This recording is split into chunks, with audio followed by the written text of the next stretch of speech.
Hello. It's Wednesday, it's hump day, it's the best day of the week because it is new comic book day. And I have two comic picks for you this week. The theme is Whisper, sort of, kind of. You'll see. The first one is going to be Moth and Whisper by Aftershock Comics, and the second one is going to be House of Whispers by DC Vertigo Comics. And without further ado, let's talk comics. So we're going to start with House of Whispers. Now this is the first in this run of comics, but it is a part of a four-part series that are all part of the Sandman universe. And if you remember, I reviewed the prequel to this, which was kind of breaking down all these four different plot lines into four little mini stories. And this House of Whispers is the one that deals with voodoo?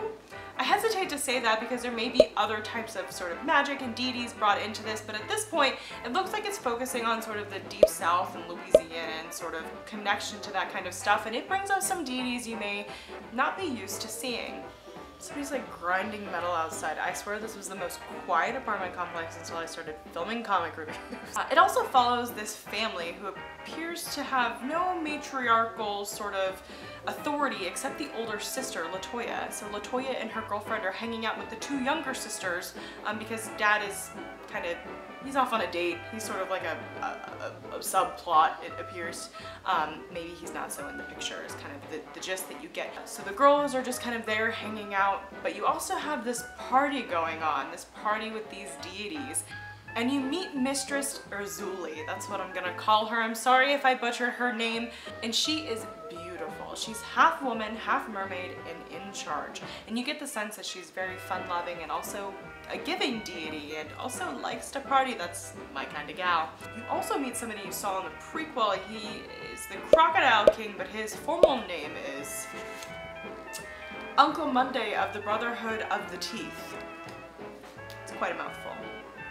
Anyway, him and Mistress Urzuli have seen the girls and were kind of thrust into the girls' lives by mistake. You'll have to pick up the prequel to find out why. But Urzuli asks him if he's seen the girls and what's going on with them. Little did she or the Crocodile King know that something a little sketchy is going on. It appears that Urzuli's nephew, who is also a deity, is kind of up to no good. So Shakpana is the name of the nephew. Again, sorry if I'm butchering it. But he brings with him madness and disease, and Mistress Urzuli kind of follows this path of information to realize that her nephew is up to no good. And Shakpana jumps into the body of Latoya without asking for permission, and you kind of find that Latoya has some magic of her own. She kicks him out. She's aware of his presence, and sort of with a shout, she kicks him out of her body, which he finds to be very strange. So there's definitely something going on with this family. They appear to have a little magic of their own. Mistress Urzuli reaches into her magic mirror to sort of try and save her nephew, who appears to be in a little bit of trouble after he's ejected from, sort of astrally ejected from Latoya's body. And that's when stuff gets a little crazy. Seems that there's going to be a crossover between the House of Whispers and The Dreaming, which is another one of these mini sort of subplots in this Sandman universe. So you'll probably want to pick that one up if you want to connect all the dots. I really love how this is broken down into 4 mini series. It appears that you can stick to the one series if you're interested in reading that, but they're all going to sort of converge in a really, sorry, I have those comics in my hands, in a really interesting way. And I find that really fascinating. You can kind of engage with whatever kind of content that you want in order to sort of make this story as big as you want. It appears that way anyway. This is the first of the Sandman universe sort of mini branch off series that I've read, but I'm definitely interested in picking up the other ones and when, and if I do, I'll be here talking to you about it. Now, I love the idea of bringing in deities that mainstream culture isn't really familiar with because it teaches you something about the culture. It makes you interested in it so you can go kind of Google it yourself. I'm a journalist, so I get interested in everything and go on Google deep dives pretty frequently. But I also love the idea of a family and a woman who houses magic. To me, that is just a storyline that I'm begging to read, and I know that there are a lot out there, but I expect great things. I love a woman who has sort of inherent magic and the idea of kind of magic being either handed down, and the idea of magic either being handed down or sort of innate. There's this whole idea that you know, the game of telephone, whispering one thing into somebody else's ear and kind of bringing that to life can create this sort of magic that can bring Shakpana sort of to life and allow him to be in the real world and stuff like that. And I think that that kind of normal magic, that magic that we experience every day, is such an interesting thought process, and I'm really looking forward to seeing the way that it will bring in the other types of little magic that we see in everyday life that sometimes we take for granted, and I'm super interested in that. There's also a weird scene with a crawfish. Not into that very much, but it's alright. Do you. So next up, we're going to talk about Moth and Whisper by Aftershock Comics. Now, I was a little underwhelmed when being pitched this story, and I picked it up because the main character is genderqueer, which I think is really cool. I think representation is important.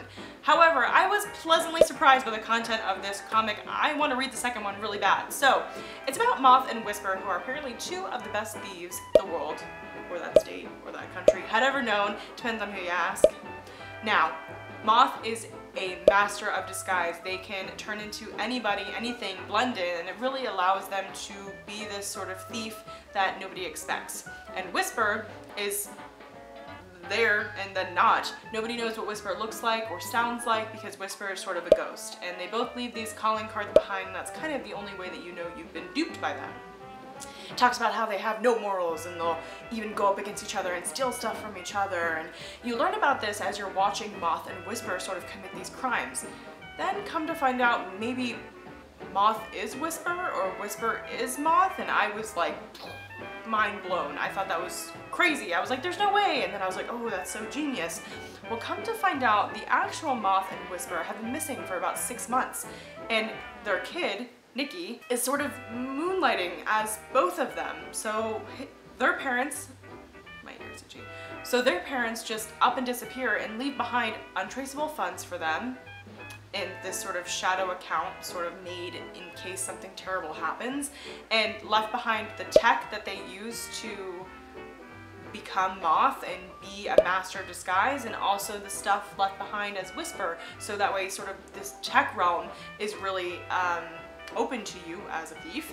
They left behind a video for Nikki to watch, and you sort of sit down and you watch it with Nikki as they're eating a cup of noodles, which I relate greatly to. I ate that a lot while my parents were at work.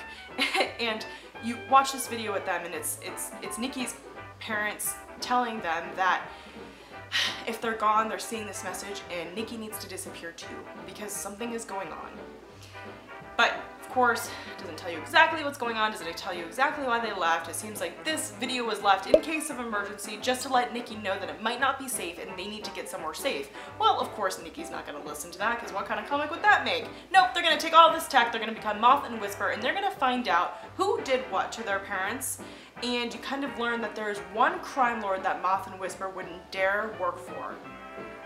Is it that crime lord that did something with them? Are they alive? You don't know, but you want to follow Nikki because Nikki is really cool. They are out there, they're doing both jobs, they're trying to con the bad guys, and you know, there's a little bit of a hiccup that they're dealing with as well, which has to do with the dad, Whisper, sort of pulling the fast one on one bad guy in favor for another. So we're gonna see how that pans out as well. It looks like Nikki's already in some hot water, even though they just started being Moth and Whisper, but they're trying to lure out that big bad boss that Moth and Whisper would never work for in order to see what happened to their parents. And I think that sort of story, that story of, you know, trying to find your parents but also becoming an adult in the process type thing, is a really interesting story told in this framework of basically masterminds who are great at their craft, which is thievery, theft, thieving. So I thought that was really interesting, and it felt like being on a roller coaster reading this comic, because you were like, oh, these characters are kind of cool, and then, ooh, are they the same person? Oh no, they're disappearing. Oh no, it's their kid. Like, yeah, it was a lot. It was a single issue, normal sized issue, and I felt like I had been on many sort of things. Maybe I'm just easily entertained, but I honestly thought that it kind of blew my mind a little bit. And that impresses me, because I kind of know what I'm getting into with a lot of comics, you know what I mean? Like, when you read whatever normal superhero stuff, you kind of know what you're getting into, fight big boss, etc. It's not that it's not entertaining, but this one surprised me, and that is not something I can say for a lot of comics I've read recently. So a cool thing about Aftershock, and it says it right here on the back of their comic, that they have top artists and writers, and they have unique stories and unique characters, and that's true. You know, this character isn't like your mainstream character, and I think that's really cool that a comic respects that, puts that in there, and it's like, no big deal, because that's how it should be. Hello, I'm real close and personal to tell you that I got these comics this week at Coliseum of Comics on Park Street in Jacksonville, as per usual. I went in this week and John had like 5 of them for me to choose from, which I thought was so cool. John and Amber are so nice, and they are like walking comic encyclopedias. They can help you find something that you're not reading for some reason, but you should be. So go see them, tell them that I said hi, and go pick up a new comic and let me know how it is. Alrighty folks, that's all I have for you this week. We talked about Aftershock, Moth and Whisper, and DC Vertigo's House of Whispers, and I will see you guys again next Thursday.